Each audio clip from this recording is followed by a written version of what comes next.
नमस्कार, तीन खबर सबकी नजर में आपका स्वागत है। मैं हूं आपके साथ अपूर्वा सिंह और आज हम जिन तीन खबरों पर बात करेंगे उसमें सबसे पहली खबर दिल्ली से है, जहां बम्पर जीत के साथ भाजपा ने दिल्ली में वापसी की है। अब दिल्ली में मुख्यमंत्री की रेस शुरू हो चुकी है। सवाल ये है कि दिल्ली का अगला सीएम आखिर कौन होगा। तो दूसरी खबर मध्य प्रदेश से है। पिछोर में केंद्रीय मंत्री ज्योतिरादित्य सिंधिया के जनसुनवाई कार्यक्रम में अफसरों की लाल फतेहशाही देखने को मिली है। वहीं केंद्रीय मंत्री के रवाना होते ही अधिकारियों ने जनता के आवेदनों को रद्दी में फेंक दिया है। और तीसरी खबर जिस पर आज हमारी नजर रहेगी वो छत्तीसगढ़ से है, जहां बिलासपुर जिले के लुफंदू में 7 लोगों की मौत हो गई है। दावा किया जा रहा है कि जहरीली महुआ शराब पीने से सभी की जान गई है। हालांकि प्रशासन ने जहरीली शराब से मौत के दावे को नकार दिया है। इधर कांग्रेस ने मामले की जांच के लिए 6 सदस्यीय जांच दल गठित किया है। तो चलिए पहली खबर का रुख करते हैं और पहली खबर है कि कौन बनेगा दिल्ली का मुख्यमंत्री, किसके सर आखिर दिल्ली का ताज सजेगा। तो दिल्ली में 27 साल बाद प्रचंड जीत के साथ भाजपा ने दिल्ली में वापसी करी है। भाजपा ने 70 में से 48 सीटों पर जीत का परचम लहराया है। अब दिल्ली में मुख्यमंत्री की रेस शुरू हो गई है। जीत के जश्न के बाद प्रधानमंत्री मोदी ने अमित शाह और पार्टी अध्यक्ष जेपी नड्डा के साथ सीएम के चेहरे पर मंथन किया है। बड़ा सवाल यह है कि आखिर दिल्ली के सिंहासन पर कौन काबिज होगा। ये सवाल इसलिए भी अहम है क्योंकि भाजपा ने बिना सीएम फेस के चुनाव लड़ा था। इससे पहले राजस्थान, मध्य प्रदेश और छत्तीसगढ़ में भाजपा ने कयासों से अलग चेहरे को मौका दिया। क्या दिल्ली में भी ऐसा ही कुछ होगा? पिछले चुनावों को देखते हुए भाजपा हाईकमान नया चेहरा लाकर चौंकाएगा या फिर चर्चित चेहरे को ही मौका दिया जाएगा? दिल्ली के पूर्व मुख्यमंत्री साहिब सिंह वर्मा के बेटे और नई दिल्ली से विधायक परवेश वर्मा मुख्यमंत्री की रेस में सबसे आगे नजर आ रहे हैं। भाजपा के वरिष्ठ नेता विजेंद्र गुप्ता भी प्रबल दावेदार माने जा रहे हैं। हालांकि दलित फेस अब भी रेस में आ सकता है। इसके अलावा रेस में कई ऐसे नाम भी हैं जो कभी सुर्खियों में नहीं रहे हैं। तो सवाल वही है कि क्या दिल्ली की जिम्मेदारी किसी चर्चित चेहरे को मिलेगी या फिर कोई नाम होगा जो सबको चौंकाएगा।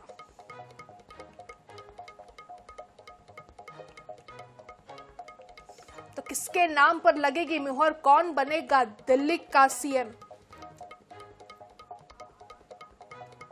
तो ज्यादा चर्चा करने के लिए भाजपा से प्रवक्ता अनंत जी हमारे साथ जुड़ चुके हैं। अनंत जी, आईएनएच न्यूज में आपका बहुत बहुत स्वागत है। धन्यवाद। सबसे बड़ा सवाल इन दिनों कल के बाद यही बना हुआ है कि आखिर दिल्ली का मुख्यमंत्री कौन होगा, किसके सर दिल्ली का ताज सजेगा? देखिए, दिल्ली का मुख्यमंत्री कोई भी भारतीय जनता पार्टी का कार्यकर्ता होगा। ये विधायक दल की बैठक होगी। विधायक दल की बैठक में तय होगा कि मुख्यमंत्री कौन होंगे।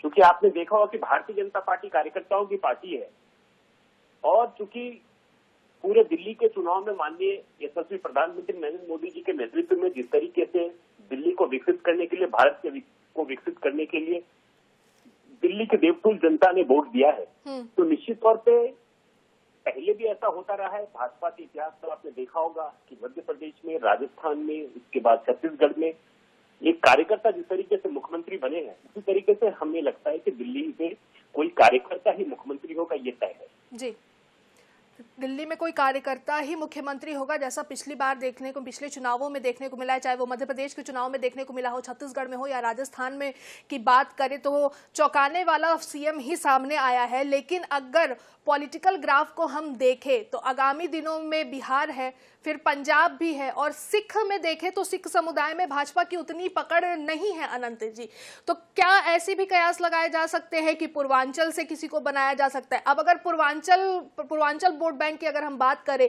तो सबसे पहला नाम जो है वो मनोज तिवारी का सामने आता है। सिख चेहरे की अगर बात करें या सिख समुदाय को सिख वोट बैंक की अगर हम बात करें उसमें मनिंदर सिंह का नाम भी सामने आता है। सीएम फेस की रेस की अगर हम बात करें तो देखिए, आप अगर सीट की बात करते हैं तो ये पहला बार हुआ है। जंगपुरा में भारतीय जनता पार्टी पहली बार चुनाव जीती है। स्वतंत्र भारत में पहली बार जंगपुरा में हम चुनाव जीते हैं और सिख समुदाय से हमारे भाई आते हैं, मारवा साहब, वो चुनाव जीते हैं। तो ऐसा नहीं है कि सिख हमारे मतदाता नहीं थे। अगर नहीं होते तो कैसे जीतते? अब देखिए, सिरसा जी ने जिस तरीके से जीता है, तो निश्चित तौर पे हम जो चुनाव जीते हैं, हमें सभी धर्मों, सभी जाति और सभी समुदाय का वोट मिला है, तभी हम चुनाव जीते हैं। और जो भी मुख्यमंत्री तय होगा, ये विधायक दल की बैठक होगी। विधायक दल की बैठक में ये तय होगा कि राज्य का नेतृत्व कौन करेंगे। जी बिल्कुल। आनंद जी बने रहिए आप हमारे साथ। कांग्रेस प्रवक्ता गिन्नी सानी भी हमारे साथ जुड़ चुके हैं। गिन्नी जी बहुत बहुत स्वागत है आपका INS न्यूज में। जी मैम, बहुत बहुत शुक्रिया। तो फिर से तीसरी बार की अगर हम बात करें तो लगातार तीसरा विधानसभा ये चुनाव है दिल्ली में, कांग्रेस जीरो में ही सिमट के रखी, क्या कुछ वजह मानते हैं आप? मैडम, सबसे बड़ी बात है कि दिल्ली के लोग परिवर्तन चाहते थे, उन्होंने परिवर्तन किया। आज बीजेपी अगर कुछ जीती है तो आपके मीडिया चैनल ही दिखा रहे हैं कि कांग्रेस की वजह से ही आम आदमी पार्टी हारी है। इसमें हम नहीं कह रहे, आपके मीडिया के चैनल कह रहे हैं। तो कांग्रेस ने अपना वोट प्रतिशत बढ़ाया है, कांग्रेस मजबूती के साथ इलेक्शन लड़ी है, कांग्रेस ने जमीनी मुद्दे उठाए हैं, तो उसका परिवर्तन का फायदा कहीं ना कहीं बीजेपी को मिला है। तो बाकी रही बात कि जीरो वाली बात, तो मैडम आम आदमी पार्टी आज धराशायी अगर हुई है, जमीन पे धरातल पे आई है, तो उसमें कांग्रेस का बहुत बड़ा योगदान रहा है। और हमारी लड़ाई सिर्फ मौजूदा पार्टी से थी। अब लोग कह रहे हैं कि भाई आपके लड़ने से बीजेपी को फायदा मिल गया, तो हम बीजेपी को लेकिन गिन्नी जी, जहां कांग्रेस के गठबंधन के साथ आम आदमी पार्टी ने चुनाव लड़ा है वो सीटें भी तो हारी गई हैं। जी, आपकी बात ठीक है, दुरुस्त है आपकी बात, पर जहां पे कांग्रेस के प्रत्याशियों ने मजबूती से चुनाव लड़ा है, वहां पे आम आदमी पार्टी भी हमसे नीचे रही है कई जगह। तो अगर आप यहाँ की बात करें नागलोई जाट सीट की, तो वहां पे हम सेकंड नंबर पे आए हैं। तो ऐसा नहीं है कि हमारे प्रत्याशियों ने मजबूती से चुनाव नहीं लड़ा, हमारे प्रत्याशी सभी मजबूती से लड़े हैं। कुछ जगह समीकरण हमारे फेवर में रहे, कुछ जगह नहीं रहे, उसके लिए समीक्षा की जाएगी। ठीक है गिन्नी जी, लेकिन 3 विधानसभा चुनाव निकल चुके, 15 साल हो गए, तो 15 साल में क्या कांग्रेस दिल्ली की जनता में थोड़ी सी भी जगह नहीं बना पाई कि इस बार भी जीरो में ही सिमट के रह गए? जी, अगर आप बात करें तो 3 सीटें ऐसी रही जहां पे हमें भी उम्मीद थी। जहां पे आप बादली की बात करें, और अगर आप कस्तूरबा नगर की बात करें, आप नागलोई जाट की बात करें, तो ऐसी कुछ सीटें रही हैं जहां पे हमने फाइट बड़ी अच्छे लेवल पे दी है। हमें उम्मीद थी कि यहाँ से हमारी सीट भी निकलेगी। बाकी ठीक है, कुछ समीकरण नहीं रह पाए हमारे पक्ष में, तो उसके लिए तो हम समीक्षा करेंगे और अगली बार बड़ी मजबूती से कांग्रेस जमीन भी पक्की करेगी और सीटें भी बहुत अच्छे मार्जिन से लेकर के आएगी, इसमें कोई दो राय नहीं है। बिल्कुल आनंद जी, इस पर आपसे भी राय लेनी चाहेंगे कि कांग्रेस और आप पार्टी जिस गठबंधन में जिन सीटों पर लड़ रही थी, वहां की सीटें भी नहीं लेके आ पाई आम आदमी पार्टी, कांग्रेस की गठबंधन वाली। देखिए, ये कांग्रेस का ये तीसरा हैट्रिक है जो कि 0 सीट पे दिल्ली में आई है, और 14 वर्ष का कलयुग में वनवास था श्री राम जी का सतयुग में, और अब तो कलयुग है। 27 वर्षों बाद हमें ये सेवा का मौका मिला है राज्य की जनता को। और जिस तरीके से कांग्रेस और इंडी गठबंधन, आपने देखा होगा कि विगत लोकसभा चुनाव में 24 के लोकसभा चुनाव में दोनों लोग साथ मिलकर लड़े और 7 सीट पर चुनाव ये हार गए थे। हम तो अपने गिन्नी जी से पूछना चाहते हैं, गिन्नी जी ये बताइए कि आज भी आप क्या इंडी गठबंधन में आपके साथ आप है क्या? क्योंकि आज भी इंडी गठबंधन जिंदा है ऐसा लग रहा है, लेकिन चुनाव के बाद तो, लेकिन जिस तरीके से आपकी वजह से ही, कांग्रेस के वजह से ही आप 2013 में ये कांग्रेस के समर्थन से सरकार बनी, और जिसके बाद ये विगत 10 वर्षों से ये राज्य कर रहे थे, ये कहीं ना कहीं कांग्रेस और आपकी ये सहमति थी और आपसी तालमेल से जिस तरीके से दिल्ली को बर्बाद करने के लिए इन दोनों दलों ने भ्रष्टाचार में को शामिल करके पूरे दिल्ली को बर्बाद करने का काम किया। तो हमें ये अपेक्षा है कि हमारी सरकार बनी, और हम अपने दिल्ली की जनता को ये विश्वास दिलाना चाहते हैं कि जो दिल्ली की देवतुल्य जनता ने हमारे ऊपर विश्वास किया है, हम उनके आशाओं पे खड़े उतरेंगे और दिल्ली की जनता को एक नया स्वच्छ हवा, स्वच्छ जल, तमाम भ्रष्टाचार मुक्त प्रदेश बनाने का काम करेंगे। बिल्कुल गिन्नी जी, सवाल किया गया है आपसे, जवाब हम जरूर चाहेंगे। और इसके साथ साथ आपने दिल्ली को, आपने और कांग्रेस के गठबंधन ने दिल्ली को पूरी तरीके से भ्रष्टाचार में लिप्त कर दिया है, ऐसा भी भाजपा आनंद जी कह रहे हैं। देखिए, सबसे बड़ी बात है मैडम, आज भाजपा ये भ्रष्टाचार के आरोप लगा रही है, तो सबसे बड़ा सवाल तो हमारा इन्हीं से है। आज लीकर शॉप जो एक स्कैम चला, केजरीवाल ने शराब घोटाला किया, तो बिना एलजी की परमिशन के तो वो शराब के जो दुकानें थी, जो जगह जगह ठेके खुले थे, वो भी नहीं खुले थे, तो उसमें भी भाजपा शामिल थी। तो आज की डेट में अपने गिरफ्तार में कोई झांक के नहीं देखता। हमने शराब घोटाले में दोनों पार्टियों को घेरा था, हमने केजरीवाल को भी घेरा था, हमने बीजेपी को भी घेरा था, और हमारे पास उन चीजों के गिन्नी जी, लेकिन कमी कहीं ना कहीं तो रह गई होगी ना, इसलिए जनता के बीच में कांग्रेस जो है वो अपना भरोसा नहीं जता पाई, वो तो रिजल्ट में साफ तौर पर दिख रहा है। नहीं, रिजल्ट में आपकी नजर में मैडम जो रिजल्ट है, या आज भाजपा की नजर में जो रिजल्ट है, आपके मीडिया वाली तो कह रहे 15 सीटों पर समीकरण कांग्रेस ने खराब करे, हम तो नहीं कह रहे। और एक बात सबसे बड़ी ये सवाल उठ रही है कि कांग्रेस ने आम आदमी पार्टी का वोट काट दिया। अरे आम आदमी पार्टी एक क्षेत्रीय पार्टी थी, क्षेत्रीय पार्टी को दिल्ली में तक सीमित रहना चाहिए था। अक्सर यही देखा गया है कि मीडिया अगर कोई सवाल उठाती है तो आरोपी मीडिया ही बन जाती है। मीडिया ने चुनाव रिजल्ट नहीं जारी किए हैं, वो जनता का फैसला था दिल्ली में। अनंत जी, आपसे एक आखिरी सवाल ये रहेगा कि काफी लंबा समय हो चुका है, कोई सीएम फेस, महिला सीएम फेस कहीं भी भाजपा की तरफ से देखने को नहीं मिला है, तो क्या दिल्ली में ऐसे कयास लगाए जा सकते हैं? देखिए, मैं बार बार कह रहा हूँ, ये कार्यकर्ताओं की हमारी पार्टी है और ये विधायक दल की बैठक में तय होगा कि कौन कार्यकर्ता हमारा मुख्यमंत्री होगा। ये केंद्रीय नेतृत्व और विधायक दल की बैठक होगी, उसमें ये तय होगा। निश्चित तौर पे आप देखिए, राजस्थान में हमारी उप मुख्यमंत्री हमारी महिला फेस है। हमने कई महिलाओं को टिकट दिया और महिलाएं लगातार जीतती आ रही है और हम चाहते हैं कि महिलाओं को राजनीति में तमाम जगहों पे जिस तरीके से उनको 35% आरक्षण की बात है, भारतीय जनता पार्टी इसके लिए संकल्प है और भारतीय जनता पार्टी ऐसा आगे भी करती रहेगी। तो बिल्कुल, आप दोनों का बहुत बहुत शुक्रिया हमारे साथ जुड़ने के लिए और तमाम चर्चा करने के लिए। तो किसके सर सजेगा दिल्ली का ताज, ये तो देखने वाली बात होगी। हाईकमान की पसंद कौन होता है, अब ये वक्त के साथ ही पता चलेगा। क्या दिल्ली में किसी नए चेहरे को मौका दिया जाता है या किसी अनुभवी पर ही दाव लगाया जाएगा, ये देखने वाली बात होगी।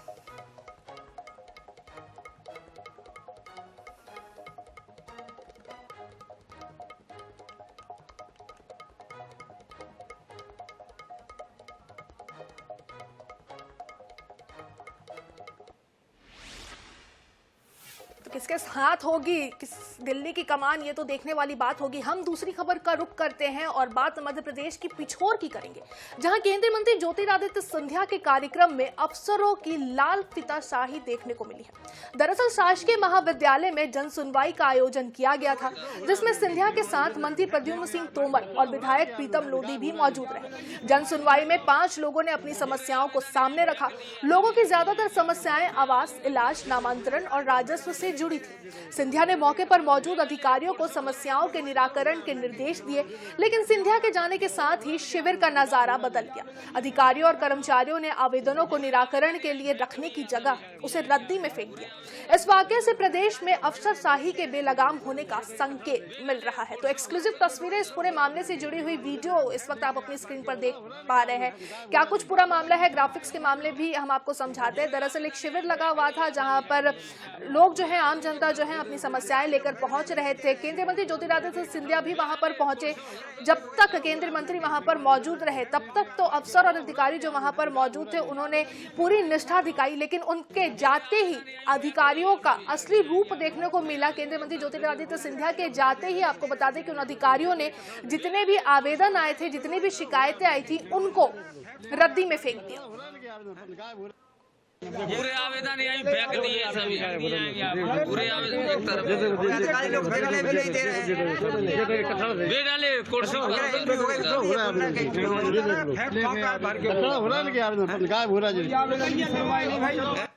पूरे आवेदन यहीं फेंक दिए सभी, पूरे आवेदन एक तरफ।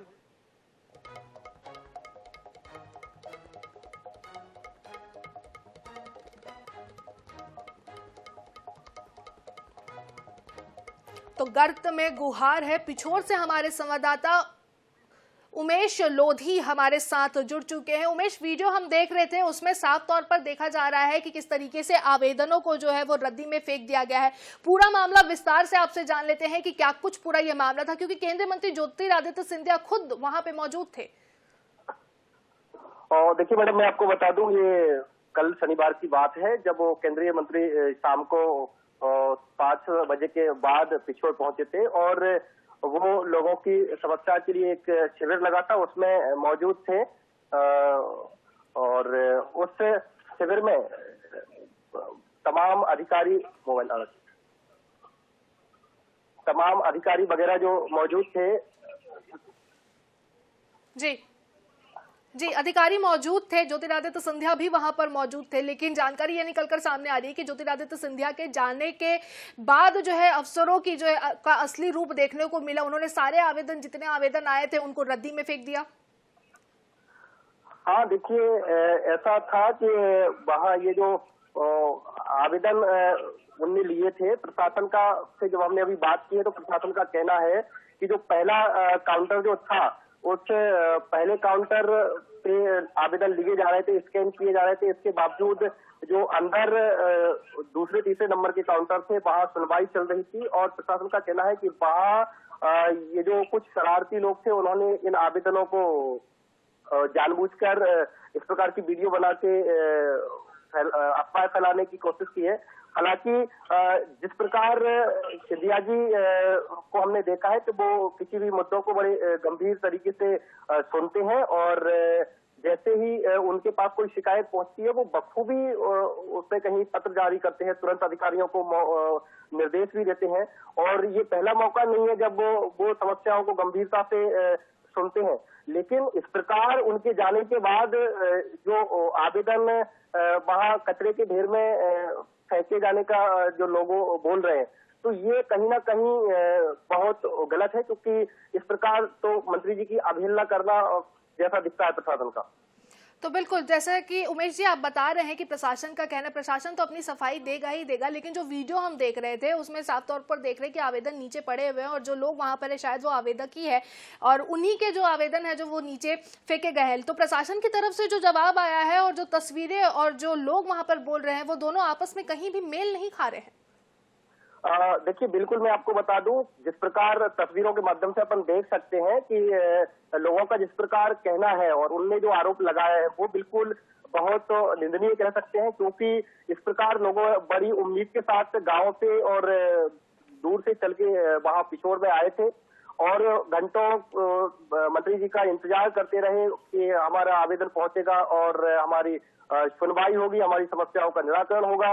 लेकिन जिस प्रकार से ये आवेदन वहां फेंके गए हैं और तो ये कहीं ना कहीं मंत्री जी की अवहेलना कह सकते हैं और प्रशासन का ये इस प्रकार का अगर रवैया आया है तो ये बड़ी लापरवाही सामने आई है। तो बड़ी लापरवाही तो है ही, क्योंकि जब भी इस तरीके के शिविर लगाए जाते हैं तो वहां पर लोग जो है वो इसी आस से पहुंचते हैं कि उनकी जो समस्या है उनका जल्द से जल्द जो है वो निराकरण हो सके, लेकिन इस तरीके की लापरवाही और इस तरीके की अफसरशाही कुछ और ही कहती है। फिलहाल तमाम जानकारी के लिए आपका शुक्रिया उमेश।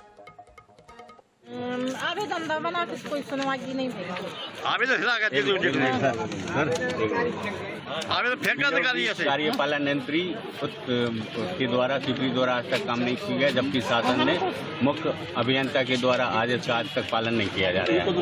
क्या हुआ आपका? आवेदन जो दिए हमने जनता ने उनके इकट्ठे कर दी, ना तो पंजीबद्ध हो रहा है रजिस्टर पे, ना कुछ हो रहा है। अच्छा, गायब हो रहा है आवेदन। गायब कौन कर रहा है? ये जनता के लोगों को छोड़ दिए ना, स्कैन ही नहीं किए, कंप्यूटर पर स्कैन ही नहीं किए। कंप्यूटर। क्या नाम है आपका? हमारा अरविंद रोगी है। क्या मामला हुआ? आवेदन दिया था राजेश बाग, हमारा आवेदन ही नहीं मिला। जी पिताजी का मिला, नाम यहाँ टला मिला, आवेदन यहाँ पर टला मिला। दादा आपका क्या नाम है? आवेदन है ओम प्रकाश पाठक नाम। हाँ, और अब बात जहरीली शराब कौन देगा जवाब की कर लेते हैं। तो छत्तीसगढ़ की न्यायधानी बिलासपुर के कोनी थाना क्षेत्र के लोफंदी में जहरीली महुआ शराब पीने से 7 लोगों की जान चली जाने का दावा है। वहीं 4 लोगों की हालत गंभीर है। हालांकि प्रशासन ने जहरीली शराब से मौत के दावे को नकार दिया है और कहा है कि मौत की असल वजह पोस्टमार्टम रिपोर्ट के बाद ही साफ होगी। इधर शासन प्रशासन को आड़े हाथ लेते हुए कांग्रेस मामले पर चुनावी रंग देने लगी है और सरकार को घेर कर रखी है। देखिए इस खास रिपोर्ट में।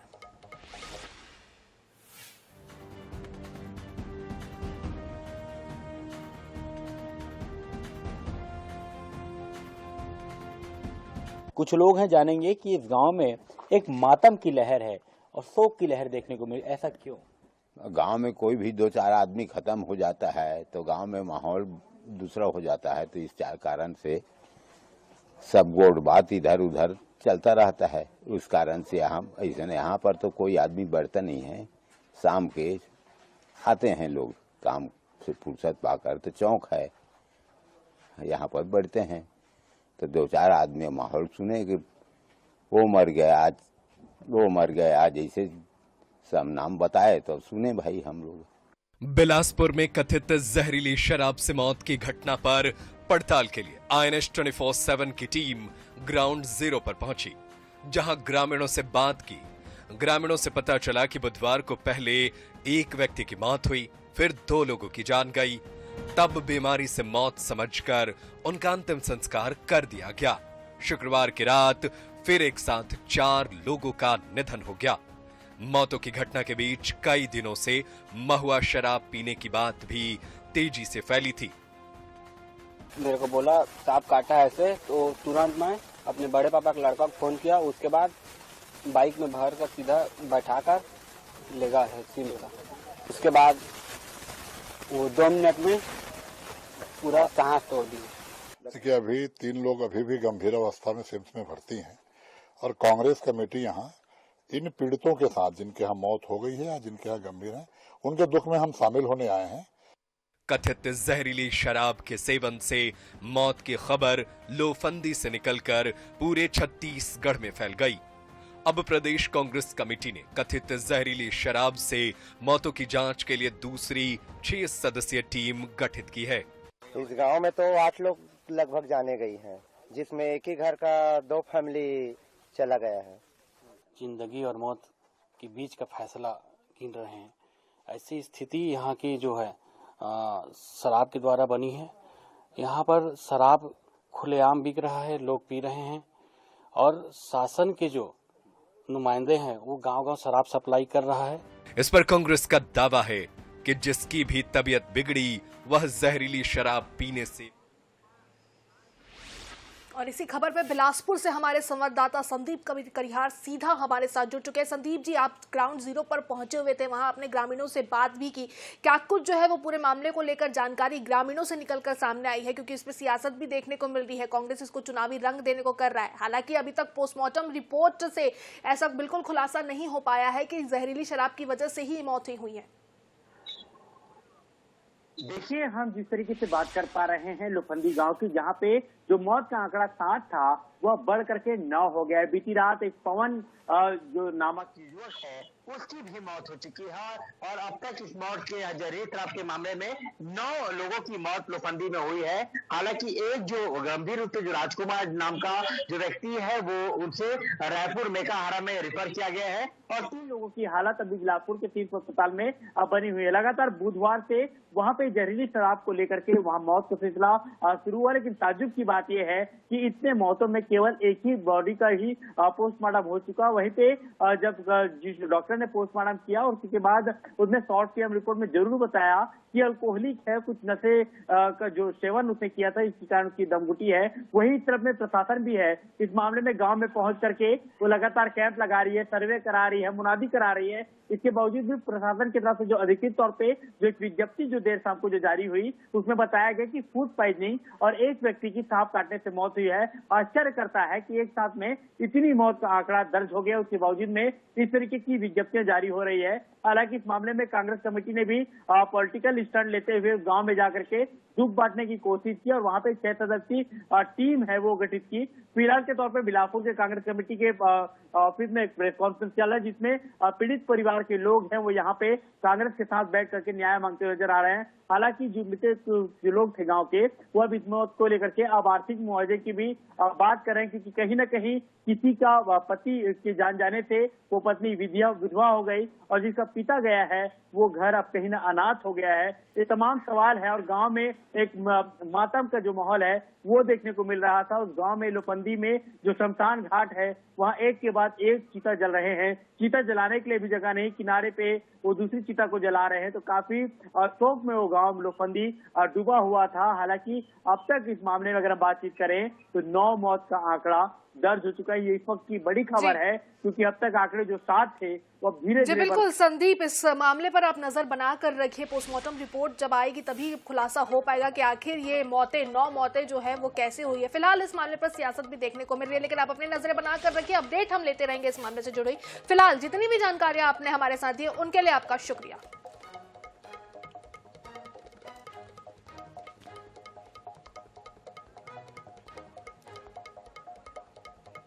और इसी बीच बीजापुर से एक बड़ी खबर आप तक पहुंचा देते हैं, जहां सुरक्षा बलों और नक्सलियों के बीच मुठभेड़ का मामला। 31 नक्सलियों के ढेर होने की खबर है। 12 नक्सलियों के शव भी बरामद कर लिए गए हैं। इलाके में सर्चिंग जारी है। मौके से ऑटोमेटिक हथियार भी बरामद किए गए हैं। मुठभेड़ में 2 जवान शहीद भी हुए हैं। तो इलाके में सर्चिंग अभी भी जारी है। आपको बता दें कि मौके से ऑटोमेटिक हथियार भी बरामद किए गए हैं, लेकिन इस मुठभेड़ में हमारे 2 जवान भी शहीद हुए हैं। तो लाल आतंक पर एक बार फिर से छत्तीसगढ़ में बड़ा प्रहार किया गया है। आपको बता दें कि आज सुबह से ही मुठभेड़ जारी है और 31 नक्सलियों की ढेर होने की खबर आ रही है, जिनमें से 12 नक्सलियों के शव भी बरामद कर लिए गए हैं। बीजापुर से हमारे संवाददाता गणेश मिश्रा ज्यादा जानकारी के लिए हमारे साथ जुड़ चुके हैं। गणेश, क्या कुछ अपडेट है इस पूरे मामले पर, क्योंकि पहले 12 नक्सलियों के मारे जाने की खबर थी, अब 31 नक्सलियों के मारे जाने की खबर है। लाल आतंक पर बड़ा प्रहार है, 12 शव बरामद कर लिए गए हैं। क्या कुछ अपडेट, और जो 2 जवान हमारे घायल हुए थे उनको लेकर भी क्या अपडेट? जी देखिए, निश्चित तौर पर पंचायत चुनाव के पहले नक्सल मोर्चे पर नक्सल जो लाल आतंक है उस पर एक बड़ा प्रहार है। जिस तरीके से सुबह से जो वहां से जो इनपुट आ रहा था कि मुठभेड़ में अब तक 12 नक्सली मारे गए हैं, परंतु अब जो एक बड़ा जो वहां से जो इनपुट आया है, जो बड़ा जो अपडेट आया है, मुठभेड़ में अब तक जो है 31 नक्सलियों के शव यानी कि 31 नक्सलियों के शव जो है वो बरामद कर लिए गए हैं। और इस मुठभेड़ में अब तक 2 जवानों की शहादत भी हुई है और 2 जवान घायल हैं और बड़ी संख्या में वहां से ऑटोमेटिक हथियार भी बरामद किए गए हैं। जी बिल्कुल गणेश जी, कंफर्म कीजिएगा कि 31 नक्सलियों के शव बरामद हो चुके हैं कि सिर्फ 12 नक्सलियों के शव बरामद हुए? जी देखिए, ये एक बड़ा अपडेट हम अपने दर्शकों को बता रहे हैं कि अब तक क्या है, जो सुबह तकरीबन 10 बजे तक जो है 12 नक्सलियों के शव बरामद किए गए थे, परंतु अब जो बड़ा अपडेट ये है कि उस मुठभेड़ स्थल से 31 नक्सलियों के शव बरामद किए गए हैं, जिसमें से कुछ हार्डकोर नक्सली बताए जा रहे हैं और अत्याधुनिक हथियार भी बरामद किए गए। इंसास है, SLR है, AK-47 जैसे हथियार भी वहां से बरामद कर लिए गए हैं। जी तो बिल्कुल 31 नक्सलियों के शव जो है वो बरामद कर लिए गए हैं। आपको बता दें कि आज सुबह से ही नक्सली सुरक्षा बलों और नक्सलियों के बीच में मुठभेड़ चल रही है। पहले 12 नक्सलियों के मारे जाने की खबर थी, लेकिन अब हमारे जवानों ने 31 नक्सलियों को ढेर कर दिया है, जिनके शव भी बरामद कर लिए गए हैं। लेकिन हमारे 2 जवान जो है वो शहीद भी हुए हैं और 2 जवान घायल भी हुए हैं, जिनको लेने के लिए हेलीकॉप्टर जो है वो जगदलपुर से भेजा गया था। ज्यादा अपडेट के लिए राजधानी रायपुर से मोहम्मद हसन भी हमारे साथ जुड़ चुके हैं। हसन, क्या कुछ अपडेट है इस पूरे मामले पर? हेलीकॉप्टर क्योंकि उस एरिया में भेजा गया था उन 2 जवानों को लाने के लिए। बिल्कुल, देखिए सुरक्षा बल लगातार नक्सलियों के खिलाफ सर्च ऑपरेशन चला रहे हैं और इसी दौरान आज सुबह जो है एक बड़ी मुठभेड़ जो है वो हो रही है। आपको बता दूं, बीजापुर के जो नेशनल पार्क है, इंद्रावती नेशनल पार्क, वहां पर जवान जो है वो सर्चिंग करने के लिए निकले हुए थे। इसी दौरान जवानों की नक्सलियों के साथ मुठभेड़ जो है वो जारी, करीब 8 घंटे से ज्यादा का समय बीत चुका है जब जवानों और नक्सलियों के बीच लगातार मुठभेड़ है। मुठभेड़ में अब तक करीब 2 जवान जो है वो शहीद हो गए हैं। वहीं नक्सलियों की बात करें तो नक्सलियों को इसमें भारी नुकसान हुआ है। 31 नक्सलियों के ढेर होने की खबर सामने आ रही है। हालांकि फिलहाल अब तक IGP सुंदरराज ने 12 नक्सलियों के मारे जाने की पुष्टि की है और उनके शव को भी जो है वो बरामद कर लिया गया। साथ ही नक्सलियों के पास से अत्याधुनिक हथियार जो हैं वो बरामद किए गए। कई ऑटोमेटिक इसमें राइफल्स हैं, इसके अलावा ग्रेनेड है, बारूद है, असला। जी बिल्कुल हसन, उन जवानों के बारे में आपसे जान लेते हैं, कब तक रायपुर पहुंचने की उनकी उम्मीद है, क्योंकि गोली लगी है तो हालत में भी बहुत ज्यादा सुधार नहीं बताया जा रहा है। बिल्कुल, देखिए घटना में 2 जवान घायल हुए हैं और 2 जवान शहीद हुए हैं। जिन 2 जवानों को गोली लगी है, घायल जवानों को एयरलिफ्ट करके राजधानी रायपुर जो है उन्हें इलाज के लिए लाया जाएगा। जगदलपुर से एक विशेष चॉपर रवाना कर दिया गया है घटनास्थल के लिए, वहां से जवानों को एयरलिफ्ट किया जाएगा। और रायपुर बिल्कुल हसन, नजर बनाकर रखिए, पल पल की अपडेट हम लेते रहेंगे जैसे ही राजधानी रायपुर उन जवानों को लेकर आया रहता है। गणेश, आप भी अपनी नजरें बनाकर रखिए, बड़ा मामला है, तमाम अपडेट हम आपसे लेते रहेंगे। फिलहाल तमाम जानकारी के लिए आप दोनों का बहुत बहुत शुक्रिया। और इसी के साथ 3 खबर सबकी नजर में आज के लिए बस इतना है।